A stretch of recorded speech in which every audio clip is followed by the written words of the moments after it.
Bonsoir, ici Jean-François Lépine. Je vous souhaite la bienvenue à Zone Libre. Ce soir, je vous invite à revivre l'histoire d'un personnage qui a été un des plus grands entrepreneurs de son époque, Alfred Dubuc. Il y a 100 ans, Alfred Dubuc a bâti un empire qui lui a permis d'être pendant un certain temps le plus grand producteur de pâte à papier au monde.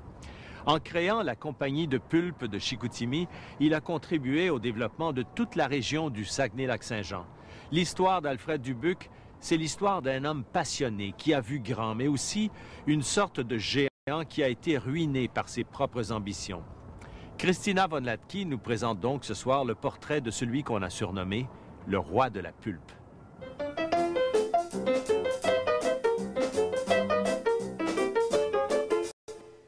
L'entreprise a grandi drôlement vite, puis a fini drôlement vite.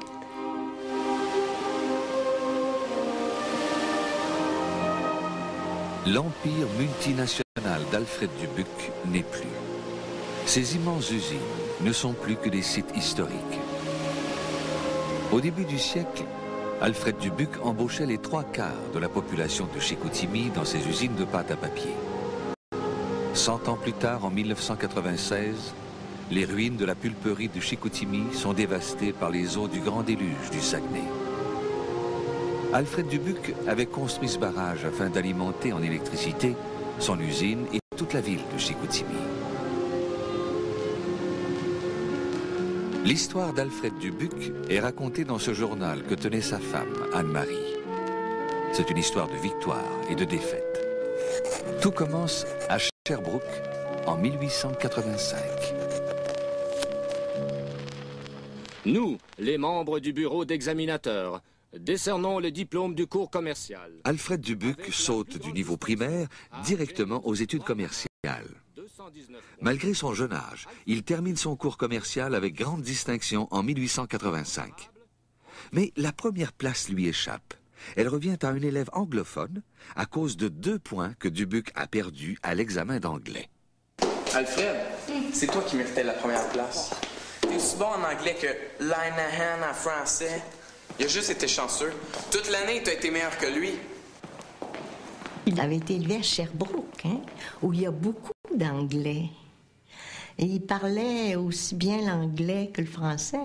Alfred, le plus jeune de sa classe, est déjà passionné par le commerce, la finance et ce qu'on appelle aujourd'hui l'entrepreneurship. J'ai des bonnes nouvelles. Raconte. La Banque nationale a demandé de m'avoir à leur emploi. T'as juste 14 ans, Alfred. Je suis capable. T'as pas d'argent, Alfred? Oui, mais la Banque nationale en a, elle. Et elle emprunte aux entreprises. Alfred Dubuc, commis à la Banque nationale de Sherbrooke à 14 ans, comptable à 16 ans, est nommé gérant de la première banque à Chicoutimi en 1892. Il n'a que 21 ans. Il va beaucoup hésiter dans un premier temps, puisque Sherbrooke était une ville institutionnelle, une ville en pleine prospérité, et c'était pas pour lui évident, homme du Sud, d'aller au nord et de connaître là, une région en développement ou en émergence.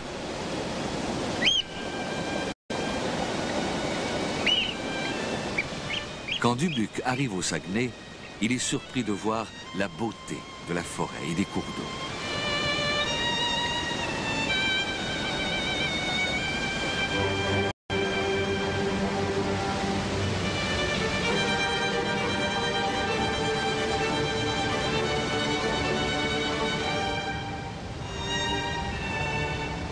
Cette richesse l'éblouit et l'inspire. Récolter la masse infinie de bois, en faire une industrie, une grande industrie, alimentée par la puissance de l'eau, et donner ainsi une vie économique à la région. Mais Alfred Dubuc sait qu'il y a un obstacle majeur à son projet. La famille Price s'est déjà emparée d'immenses concessions forestières pour alimenter ses scieries. Dubuc sait que les Price contrôlent déjà plusieurs cours d'eau. C'est avec les Price que Dubuc se battra toute sa vie pour le contrôle de ses ressources. Il devait sentir ça, une espèce de force en lui, là. Peut-être sa foi religieuse. Une foi en Dieu, je dirais. En 1892, lorsqu'Alfred Dubuc arrive à Chicoutimi, la ville est divisée. Les entrepreneurs canadiens-français résistent à la domination de la famille Price. En 1895, Joseph-Dominique Gay est élu maire et prend le contrôle de l'hôtel de ville. Et la vie d'Alfred Dubuc change. Joseph-Dominique Gay et les notables de Chicoutimi, avec mon grand-père, créent la compagnie de pulpe de Chicoutimi. C'est chez lui que s'est faite la première réunion de ceux qui vont créer la compagnie. Dubuc, nouveau gérant de la Banque nationale de Chicoutimi, écrit à ses patrons à Québec pour obtenir l'argent nécessaire. Dubuc sera souvent le moteur pour lancer une entreprise sans avoir lui-même de l'argent à y investir. Dubuc fait construire la compagnie de pulpe de Chicoutimi sur la rivière Chicoutimi, la source d'énergie. Une centrale hydroélectrique alimente l'usine et la ville. Des réserves forestières considérables fournissent le bois qui sera transformé en pâte pour être vendu aux fabricants de papier. Dubuc est désormais en concurrence directe avec Price. La compagnie Price, qui a ses usines, son petit moulin au pied de la chute, reçoit les écorces de la compagnie de pulpe qui est en haut de la rivière. La compagnie Price a besoin de réserves forestières et la compagnie de pulpe de Chicoutimi en a des considérables dans la région. Les Price sont du Parti conservateur, la compagnie de pulpe de Chicoutimi est du côté libéral. Donc il y avait là, si vous voulez, tout un